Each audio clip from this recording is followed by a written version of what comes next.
Students, इस video में हम पढ़ेंगे सेंट्रीपिटल एक्सीलरेशन। पहले तो इसकी डेफिनेशन समझेंगे। सेंट्रीपिटल एक्सीलरेशन को स्टूडेंट्स रेडियल एक्सीलरेशन भी कहते हैं। जब कोई भी बॉडी सर्कुलर ट्रैक पे मूव करती है तो पाथ के किसी भी पॉइंट से पाथ के सेंटर के ओर, रेडियस के अलोंग सेंटर की ओर एक एक्सीलरेशन क्रिएट होता है जिसे रेडियल एक्सीलरेशन या सेंट्रीपिटल एक्सीलरेशन कहते हैं। Whenever a body revolves around a circular path, then at any instant from any point of path, an acceleration created towards the center of the path, which is called centripetal acceleration, and it is denoted by A. Centripetal acceleration को किससे denote करते हैं students? ए के द्वारा denote करते हैं। अब इसकी वैल्यू कैसे निकालेंगे, कितनी होगी, इस पर ध्यान देंगे हम लोग। Students, let us consider a body is revolves around a circular track and a small time interval, in a very small time interval, it moves from P to point Q. Small time interval में point P से Q पे गया और एक small angular displacement delta theta से वो क्या किया, रिवॉल्व कर गया। अब अगर P पॉइंट पर हम वेलोसिटी की डायरेक्शन लेंगे तो P पॉइंट पर खींचे गए टेंजेंट के अलोंग v1 यहाँ होगा, जबकि Q पॉइंट पर वेलोसिटी का जो डायरेक्शन होगा Q पॉइंट पर खींचे गए टेंजेंट के अलोंग यहाँ होगा, और जो डिस्प्लेसमेंट होगा उस, अगर ये आर्क PQ छोटा है तो P से Q को मिला लेंगे, ये डेल्टा S यहाँ से यहाँ तक डेल्टा S डिस्प्लेसमेंट नियरली ये स्ट्रेट और ये आर्क इक्वल मान लेंगे स्मॉलर आर्क के लिए, बड़े आर्क के लिए नहीं स्टूडेंट्स, स्मॉलर आर्क के लिए ये डेल्टा S इसका डिस्प्लेसमेंट हो गया। अब अगर हम वेक्टर लॉ अप्लाई करेंगे तो वेक्टर v1 इस डायरेक्शन में है तो मैंने वेक्टर v1 को इस डायरेक्शन में, इसी डायरेक्शन में शो कर दिया। वेक्टर v2 इस डायरेक्शन में है स्टूडेंट्स तो इस डायरेक्शन में वेक्टर v2 को शो कर दिया। तो दोनों का चेंज कितना होगा, मैंने a से b की ओर बना दिया, यानी delta v change in velocity कितना होगा, डेल्टा v इस डायरेक्शन में होगा। अगर सही में देखें तो सेंटर की ओर होगा। Clear students?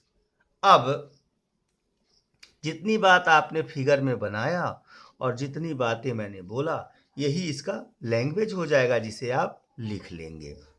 अब सेंट्रीपिटल एक्सीलरेशन के लिए इस फिगर से अगर आप ध्यान से देखेंगे तो vector A B equal to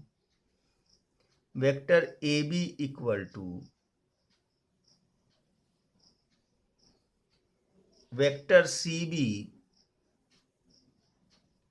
minus vector C A. अरे ट्रायंगल ना होल्ड कराएंगे आप, चाहे जहां से चलेंगे, ए बी लिखना है आपको तो इसे रिजल्टेंट बनाना है। तो अब फिर इनिशियल और फाइनल की बात, चाहे जिस डायरेक्शन में जाइए, जैसे आप ऐसे चलेंगे, मान लिया यहाँ से चल रहे हैं आप, यहाँ से सी ए और plus A B equal to कितना हो जाएगा, सी बी। ट्रायंगल लगाइए, C A plus A B equal to C B. तो ए बी को लेफ्ट में छोड़ के सी ए को उधर भेज देंगे तो A B equal to C B minus C A हो जाएगा स्टूडेंट्स। अब इस हिसाब से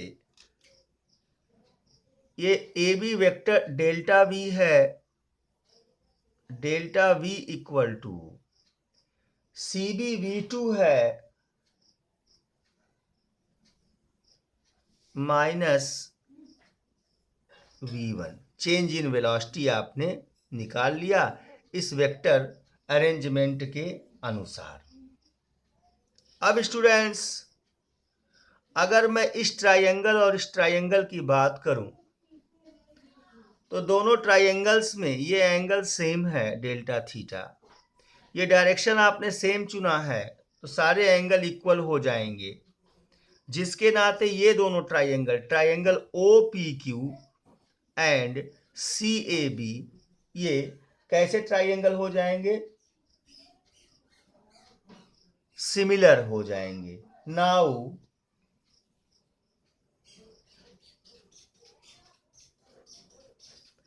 ट्रायंगल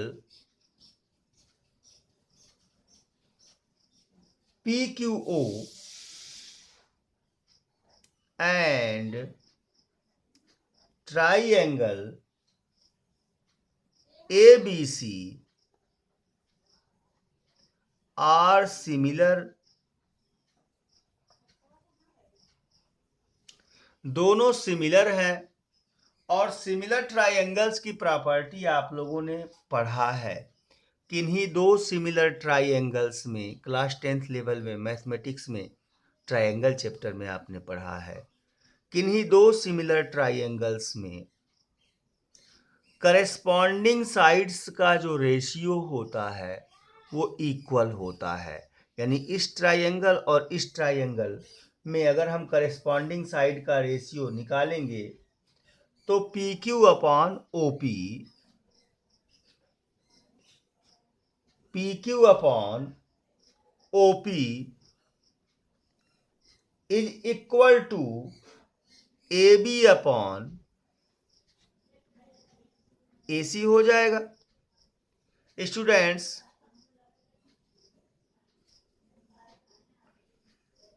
अब हम वैल्यूज को पुट करेंगे। अगर स्मॉल डिस्प्लेसमेंट के लिए पी क्यू की वैल्यू डेल्टा एस है तो डेल्टा एस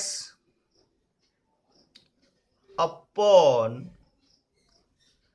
ओपी का आर है, R equal to A B जो है और ए सी, ए बी आपका डेल्टा वी है स्टूडेंट, अपॉन ए सी जो है वह V1 है और मैग्नीट्यूड ऑफ ए सी जो है बराबर V1 इक्वल टू V के इक्वल टू है। लेकिन चूंकि इन दोनों का मैग्नीट्यूड तो सेम रहेगा, डायरेक्शन ही तो केवल चेंज हुआ है, तो यहाँ V मान लिया मैंने। अब क्रॉस मल्टीप्लाई करा लेंगे हम लोग, क्रॉस मल्टीप्लाई करेंगे तो डेल्टा V इक्वल टू हो जाएगा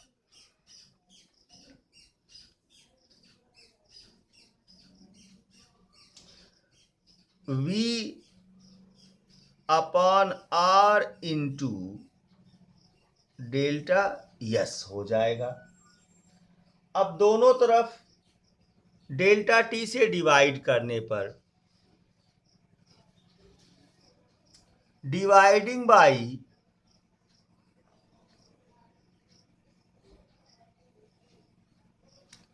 delta T on both sides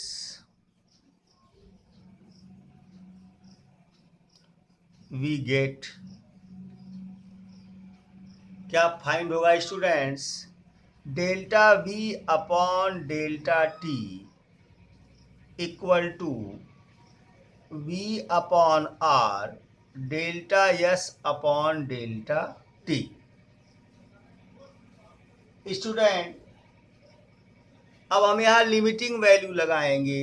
if delta T tending to zero, अगर डेल्टा टी बहुत स्मॉल हो, इनफाइनाइटेसिमली स्मॉल हो, इस प्रकार से कि वह 0 पे टेंड कर रहा हो, उस दशा में, उस सिचुएशन में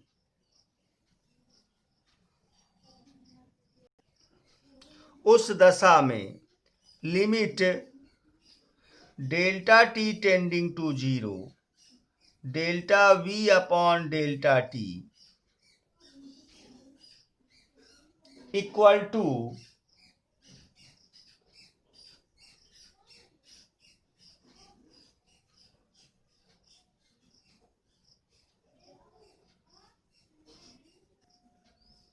स्टूडेंट्स, हमने दोनों तरफ का लिमिट ले लिया। इस इक्वेशन में जो इक्वेशन लिखा गया है, limit delta T tending to 0, जब समय बहुत स्मॉल हो, वेरी स्मॉल टाइम इंटरवल के लिए दोनों तरफ का लिमिट लिया, तो यहाँ limit delta we upon delta T equal to we upon R limit delta S upon delta T. Mathematical term है स्टूडेंट्स, मैथ्स जो लोग पढ़ रहे हैं वो लिमिट्स और डेरिवेटिव पूरा चैप्टर ही मैथमेटिक्स में पढ़ेंगे। आगे इन्हीं टर्म को इनके टर्म्स में लिख देंगे और limit delta we upon delta t change in velocity with respect to time is called acceleration ए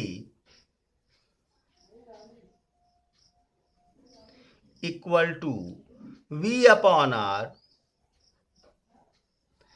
और limit delta S upon delta t change in displacement with respect to time is called velocity into v, v into v equal to v square upon r. ये centripetal acceleration का formula हो जाएगा students, a equal to v square upon are.